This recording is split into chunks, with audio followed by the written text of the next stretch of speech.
this is Kate from Generate Magic, and I just want to do a follow-up to my last video where I talked about how it's not about what's happening, right? It's about how we're seeing it. It's our perspective. And so I saw this quote the other day that I think really just contributes to this beautifully.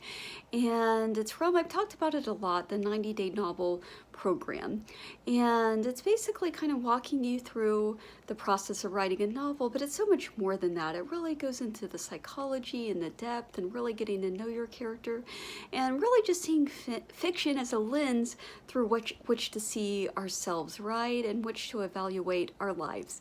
And so let me go ahead and just read this quote and then I'll talk about it.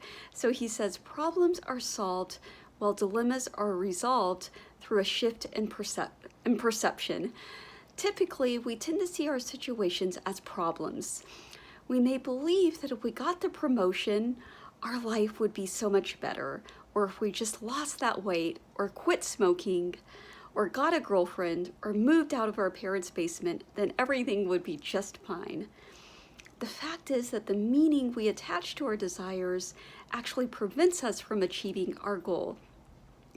It is not that our desire is bad or wrong.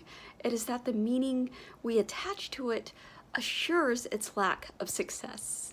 And so such a great quote. And I think that there's a lot to unpack there. I really like that he emphasizes that it's not about the desire being good or bad, right? Because so often I think we can kind of get caught in judgment about desires, right? Is it a good desire? Is it an egoic desire? Is it a heart desire?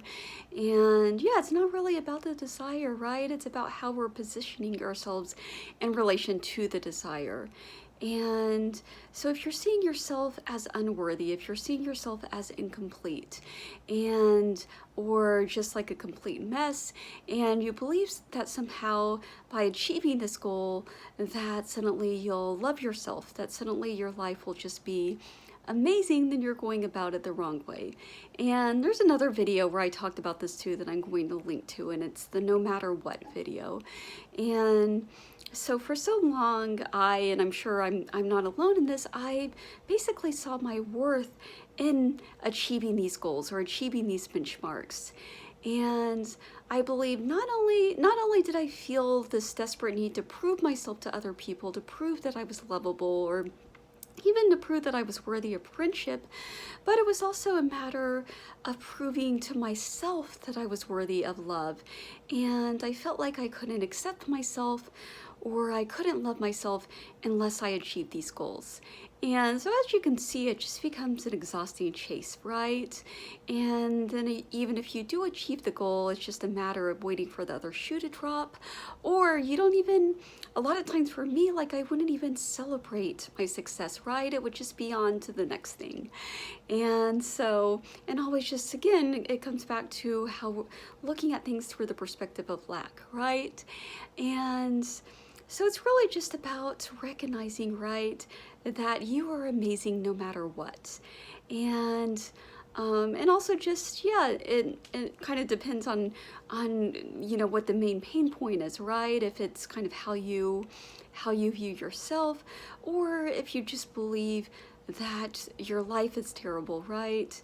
And you believe that somehow by achieving this goal or manifesting this desire, right, that your life is just going to magically improve. And so some affirmations around that could be that I am living my best life, or I am so happy, I am so fulfilled. And one thing that I've been saying a lot to myself lately is I say, I am the luckiest woman in the world. I have everything I could possibly want. And then sometimes throughout the day, I'll just say thank you, and just kind of feel this overwhelming feeling of gratitude coming over me.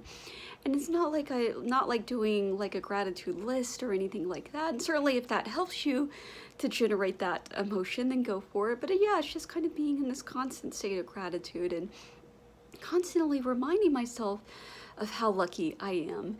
And there was even was even just talking to somebody the other night. It was like we were with some friends of my parents, and I was talking to a woman and kind of telling her about what I do. And I said, well, you know, I work remotely essentially, and so I can work from anywhere. And so she said, wow, you know, you're really lucky. She said a lot of people, you know, they don't really have that opportunity. And I realized, and when she said that certainly I do recognize that, but sometimes a lot of times, in fact, I still kind of take it for granted. And so yeah, just taking an opportunity to really just tune in and really just remind yourself of everything that you have. And so yeah, so I just wanted to kind of make this a short follow-up to yesterday's video. And again, it's just all about it all comes back to your perception, right? And just recognizing that we're filters, and so we're the ones that are kind of seeing our life through this filter, right? And we could either be seeing it through the filter of lack or through the filter of love.